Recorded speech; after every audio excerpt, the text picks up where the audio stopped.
4 years ago, I did a video on lightweight hunting boots. But as of today, most of those boots in that video are no longer made. In addition to this, that video only narrowly covered one particular type of hunting boot. Hunting footwear is probably the most critical piece of hunting gear you'll own besides the optics that you use. This is why I tell my viewers it's great to save money, but don't scrimp on glass, boots, or bullets. Also, most hunters just aren't one-dimensional. We do lots of different types of hunting in many different environments, and most hunters who are scouting or doing some type of hunting year-round find themselves with a diverse collection of hunting boots. Basically, we have hunting boots that match the weather or the terrain that we plan on going out into. In this video, I won't recommend hunting boot models like I did in that last video, because chances are all of these will be discontinued a year from now. Rather, I want you to focus on the types of hunting boots that I use for different situations.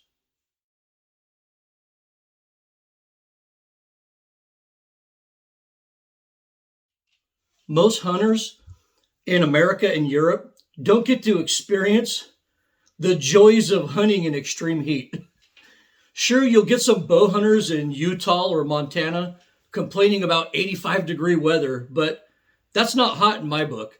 I've hunted the A-zone deer opener in California many times at 115-degree heat. The archery opener in Arizona can be downright brutal, and most of the Southwest is just sweltering in heat for the dove opener every September. If you want some real fun, try hunting Central Africa in October or November. Hunting in extreme heat makes finding hunting boots a real challenge. Basically, anything with insulation of any kind or waterproof material in it is out of the question for extreme heat. Unfortunately, it's really hard to find boots these days that aren't made with Gore-Tex or some other material that'll just kill your feet in hot weather. Companies just tend to overuse liners like Gore-Tex, in my opinion. As a matter of fact, hiking and hunting boots got so bad about the generous use of Gore-Tex and insulation in their boots that hikers have just totally abandoned boots altogether. Hikers discovered that basically letting your feet breathe and move naturally in the shoe is a lot better than using some really stiff, hot boot in the summer. Hikers also discovered that when you cross a stream with a non-Gore-Tex boot, it actually dries out 10 times faster than a Gore-Tex boot will. This is when the entire hiking industry dumped the traditional hiking boot and went with trail runners.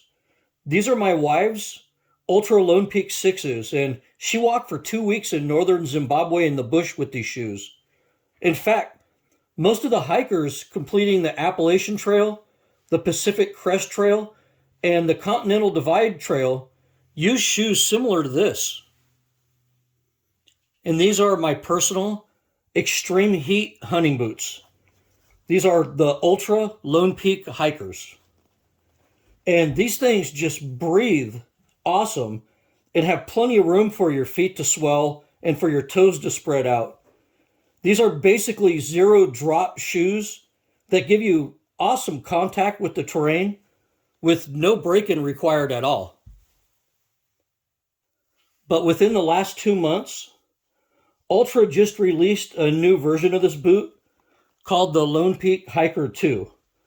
But be mindful that the newer version of this boot has a narrower toe box and a little bit more ankle support, so it's a little bit heavier.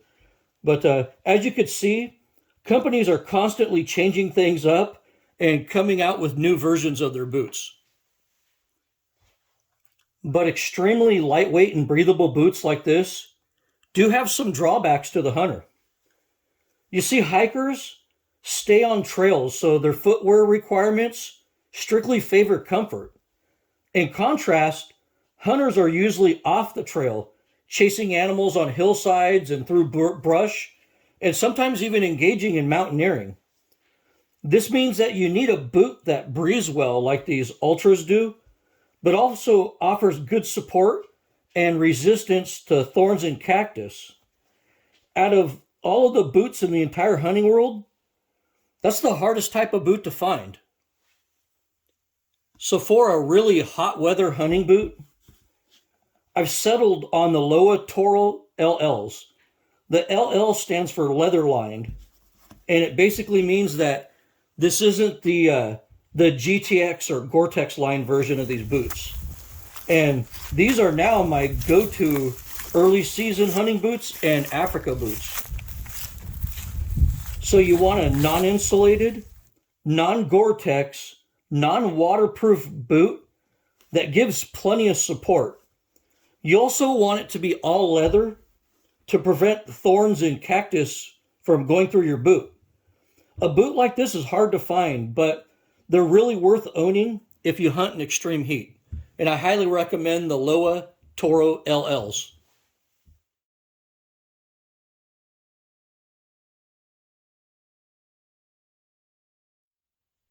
Mid-season during hunting season usually consists of weather that is brisk and cool in the mornings and pretty pleasant by midday.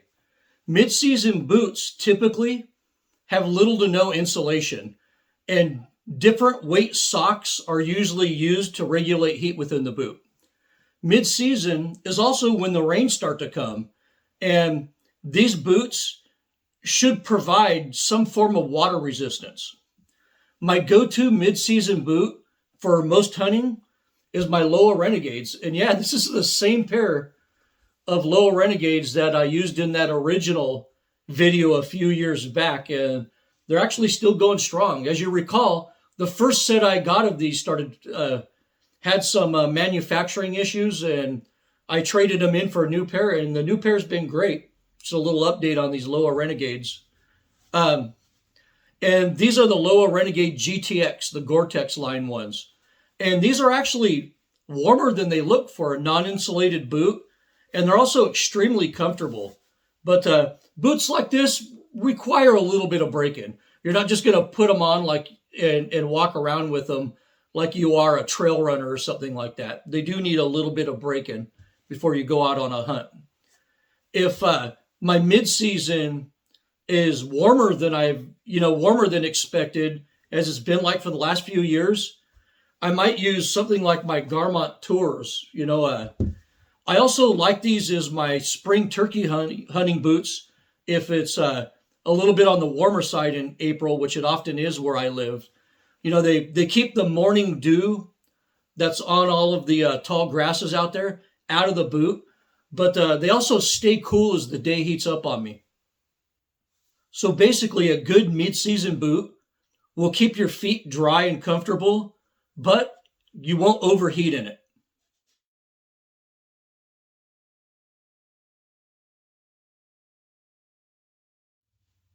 And next, I'm going to talk about a type of boot that a lot of you really have no interest in, and that's upland boots.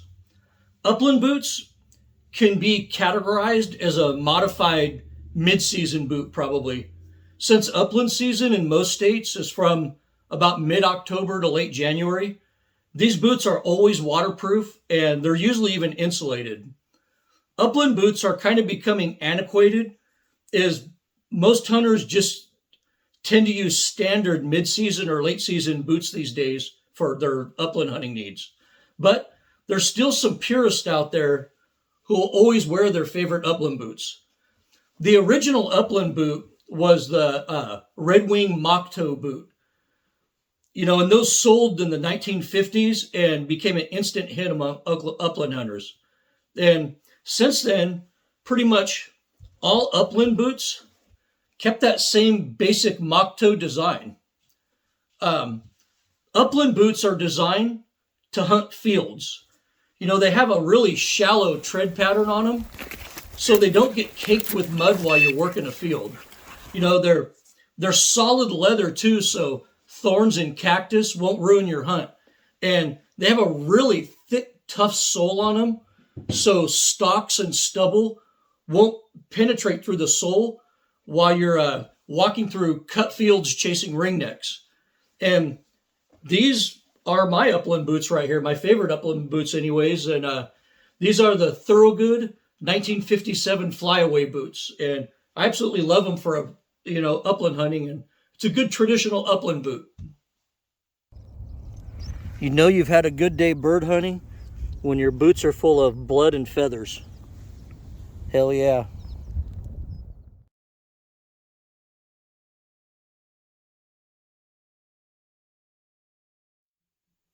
And now I'm going to talk about what I call transitional boots. And transitional boots are kind of the Swiss Army knife of hunting boots.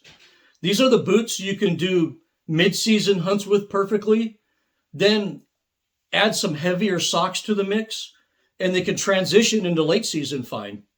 They even make great mountaineering and upland boots if you want to use them for that. They don't care about snow or mud and have enough ankle support for the toughest terrain out there.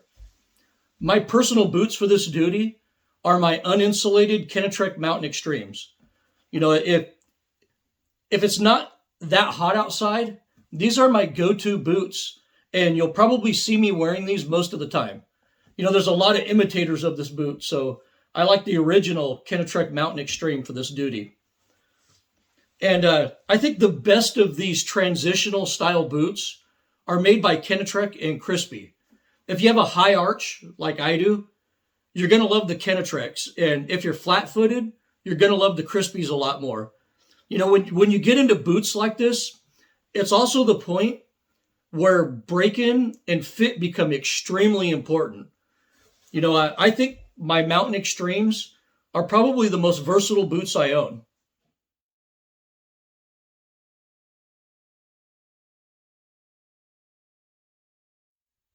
I really don't buy late season specific boots anymore because I usually use my uninsulated Kenetrek Mountain Extremes for most of that now, particularly since I don't live in a place like Minnesota or northern Michigan or Canada where it gets extremely, extremely cold. The coldest temperature I might be hunting in is maybe down in the teens. So I'm not dealing with the extreme temperatures while I'm out on a deer hunt in the Mountain West in California where I usually hunt.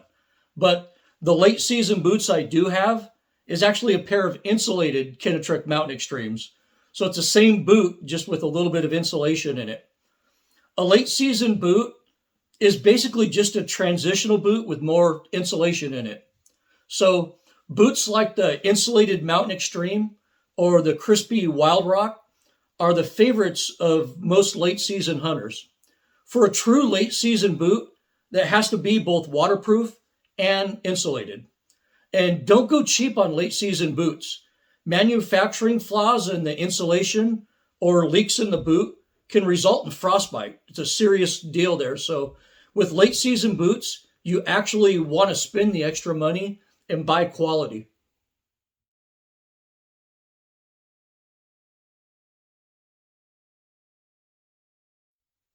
And you can't talk about hunting boots without talking about rubber boots. A long time ago, rubber boots really didn't take off in the hunting industry because, quite honestly, they were horrible. If it was above 60 degrees outside, your feet would just sweat like crazy. And if it was under 50 degrees outside, your feet would freeze. And if you walked more than a mile in those old rubber boots, your feet would just hurt like hell. And back then, rubber boots were more or less something that you used to do chores with.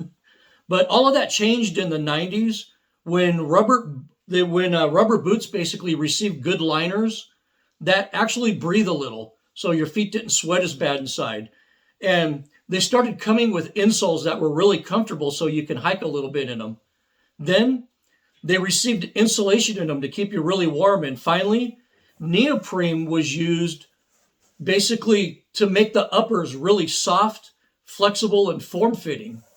Today, every serious hunter has a pair of rubber hunting boots. They're comfortable enough to walk miles in and are some of the warmest boots made today. They also fit good enough to climb a tree stand in.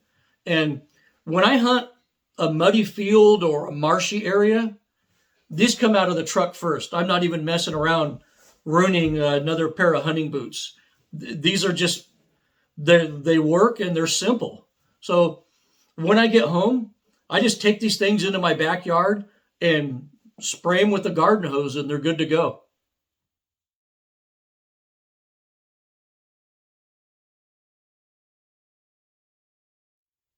And now I'm going to get into some really specialized hunting boots that most people around the country probably won't have. And these are my snake boots. Yeah, snake boots are pretty self-explanatory. They protect you from bites from venomous snakes.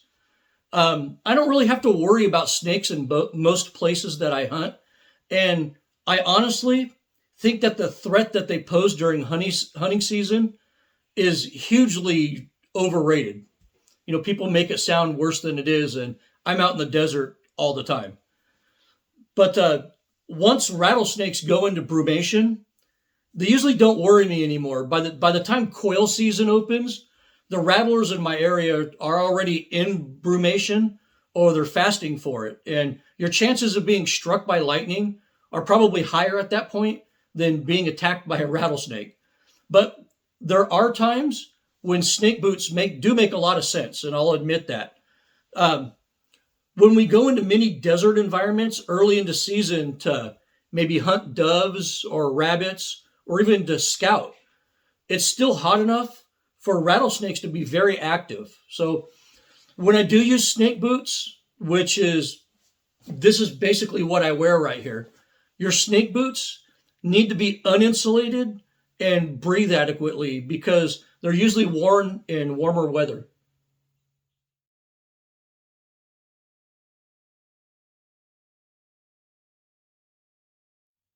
And the last of the specialized hunting boots I'm going to talk about is pack boots.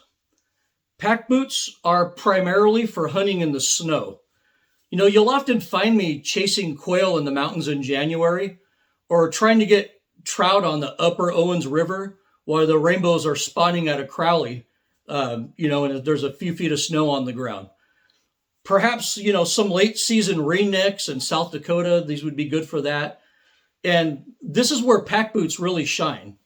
Pack boots are warm, comfy, and they keep your feet totally dry. And they have a little bit more flotation to them. So it keeps them from going deep into the snow like hiking boots do. But pack boots do have their limitations, mainly that they're not suited for mountaineering or for really, really long hikes. But honestly, when the snow is that deep, I'm really not interested in mountaineering. So pack boots work for me. If you do get pack boots, stay away from the cheap ones like Columbia or Sorel. The Schnee's pack boots are probably the finest pack boots I've ever owned. But you don't need to spend that kind of money. If you're on a very limited budget and you need a pair of pack type boots, just get a set of Mickey Mouse boots.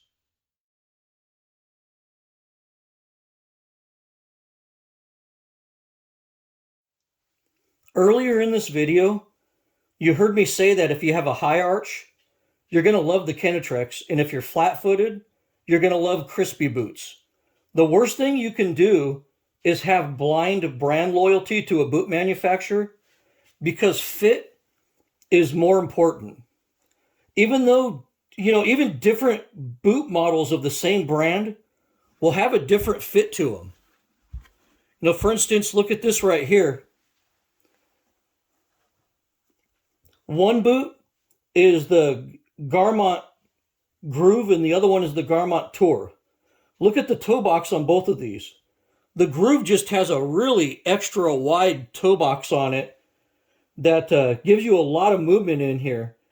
And you can see that the Tour has this really narrow sweeping toe box on it. You can't judge boots by brand because the fit between different models is often drastically different. So never blindly buy a boot because you think the brand is cool. Always buy a boot based off of the fit of that particular model. But in my opinion, it's probably better to have a little bit more room in your boot than too little room in the boot. Feet swell in heat, and you need a thicker sock for winter. So I like the boots with a little bit of a wider fit to them.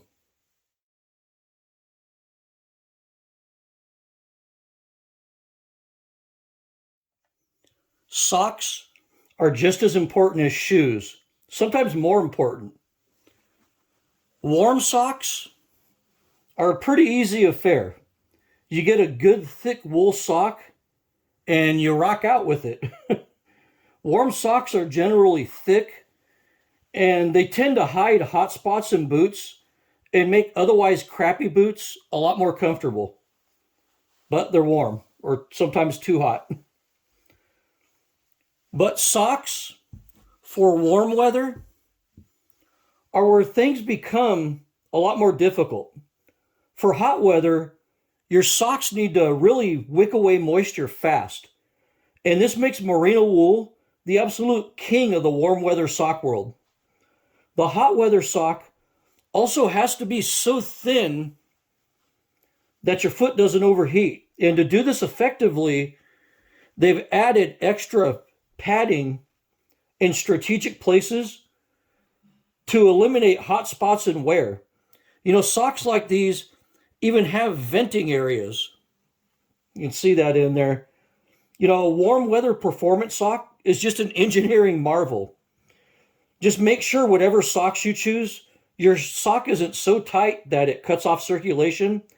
And also make sure your socks aren't too loose that they bunch up and create blisters within your boot.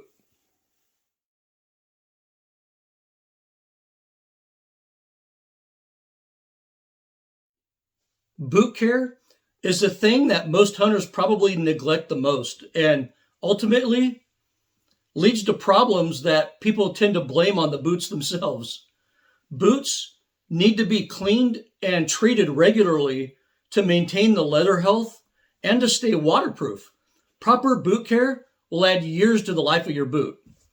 Let's talk about waterproofing first.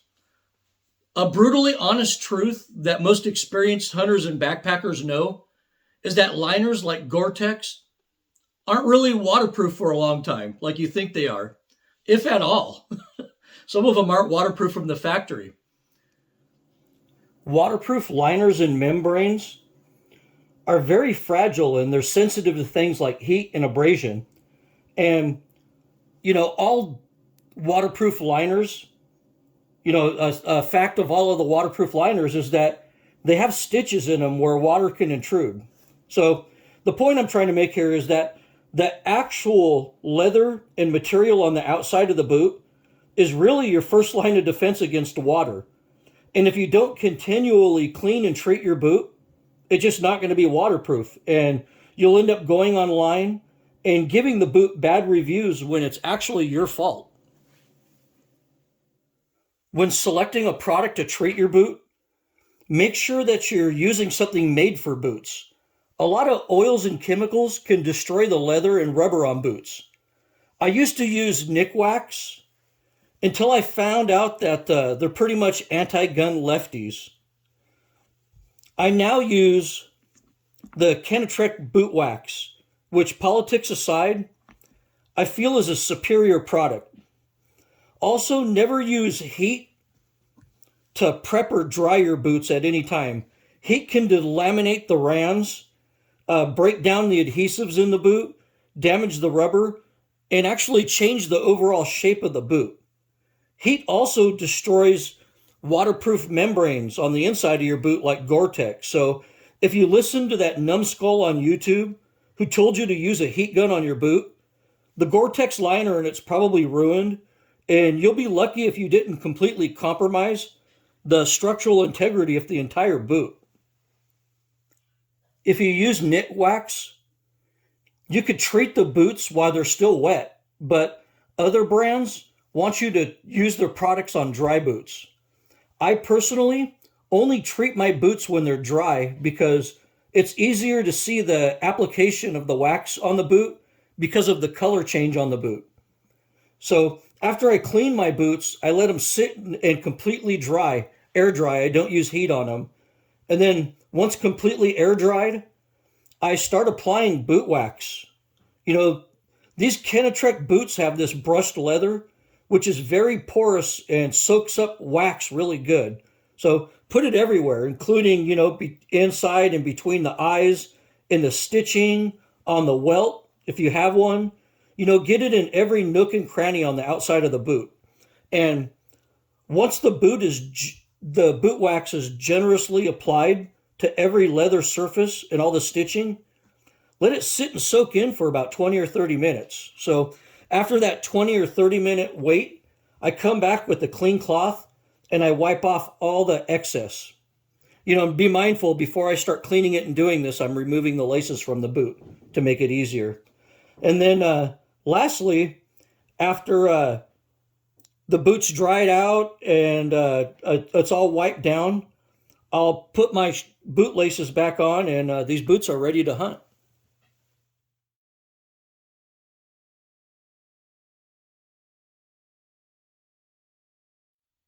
Well, I hope you enjoyed this comprehensive overview of different types of hunting boots. I hope you concentrated less on the brand or model of boot that I particularly use, and you concentrated more on the usefulness and requirements of these different types of boots. As is always the case, a year from now, most of these boots probably won't even be made anymore, so you'll have to find something with similar attributes that fit you correctly. I hope you'll also learn from this video that you don't need to buy a bunch of boots like me. A versatile boot like the Kenetrek Mountain Extreme could cover everything except hot weather hunting, and you don't really need a closet full of boots like I have. Well, I hope you enjoyed this updated video about hunting boots. You can reach me with any questions or comments at desertdogoutdoors@gmail.com.